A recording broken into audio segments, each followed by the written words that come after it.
जय श्री कृष्णा भक्तजनों, आप सभी का हमारे YouTube चैनल में बहुत बहुत स्वागत है।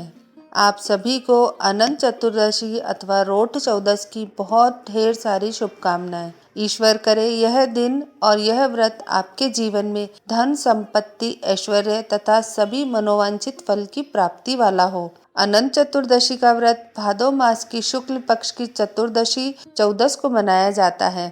इस दिन अनंत अर्थात विष्णु भगवान का एक स्वरूप की पूजा की जाती है। पूजन के पश्चात रोठ की कथा कही जाती है और बाजार में मिलने वाले रेशम और सूत के अनंत को पूजा के पश्चात गले में अथवा हाथ पर बांधा जाता है। इस दिन घरों में रोठ बनाए जाते हैं। प्रत्येक समाज और परिवार में रोठ बनाने की विधि और संख्या अलग अलग होती है। उनकी पूजा करके उन्हीं को खाया जाता है। और आज के दिन अनंत चतुर्दशी का व्रत करने वाली महिलाओं को अथवा पुरुषों को अनंत चतुर्दश की कथा अवश्य सुननी चाहिए। तो चलिए आज के वीडियो में हम आपको अनंत चतुर्दशी अथवा रोठ चौदस की कथा का श्रवण कराते हैं। परंतु कथा श्रवण करने से पहले इस बात को सुनिश्चित कर लें कि यह कथा बीच में या आधी अधूरी नहीं छोड़नी चाहिए। इससे मिलने वाले पुण्य में कमी आती है और भगवान का अपमान माना जाता है। और अगर आपने अभी तक हमारे चैनल को सब्सक्राइब नहीं किया है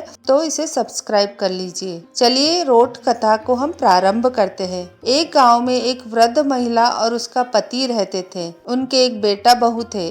बेटा धन कमाने विदेश को जाता है और जाते समय वह अपनी माँ से कहकर जाता है कि माँ, मैं जब तक नहीं आऊँ तब तक घड़े का पानी खत्म मत होने देना और चूल्हे की आग को मत बुझने देना। और यह कहकर बेटा परदेश चला जाता है। उस लड़के की बहू हमेशा इस बात का ध्यान रखती थी कि कभी भी परिंदे का पानी खत्म ना हो और चूल्हे की आग हमेशा जलती रहे। इस तरह कई साल बीत जाते हैं, परंतु एक दिन दुर्भाग्यवश उनके घर में चूल्हे की आग बुझ जाती है और परिंदे का पानी भी खत्म हो जाता है। बहू उदास हो जाती है और तुरंत ही उठकर जाके कुएं से लाकर पानी भर देती है। परंतु आग मांगने के लिए वह पड़ोस में जाती है तो पड़ोसी उससे कहती है कि आज हमारे घर में किसी को कुछ भी उधार नहीं देते हैं। तो वह पूछती है कि ऐसा क्यों? तब पड़ोसन उसे बताती है कि आज रोठ चौदस है। आज हमारे घर में पूरा घर गोबर से लीपा जाता है। परिंदे का पानी उसे साफ करके दोबारा भरा जाता है।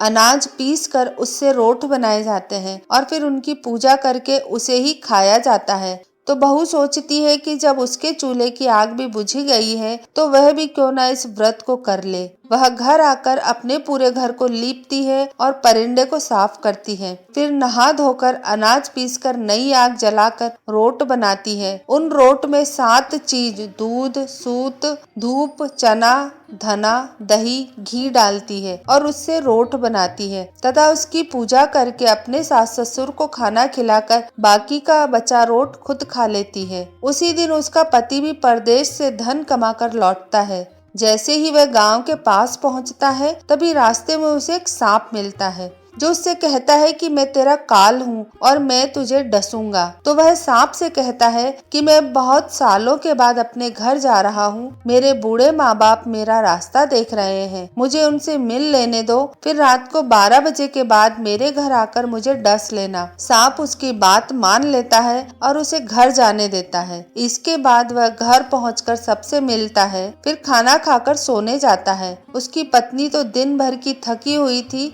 तो वह सो जाती है, पर उसके पति को नींद नहीं आती है। उसे तो पता था कि अभी 12 बजे के बाद सांप आकर उसे डस लेगा। 12 बजे के बाद सांप आता है और उस बहू के पति को डसने लगता है। तो रोट में बैठे धना, चना, धूप, सूत सब कहते हैं कि इसकी बहू ने पहली बार तो रोट बनाए हैं और अनंत चतुर्दशी की पूजा की है। यदि आज इसके पति को सांप ने डस लिया तो फिर इस व्रत को कौन स्वीकार करेगा?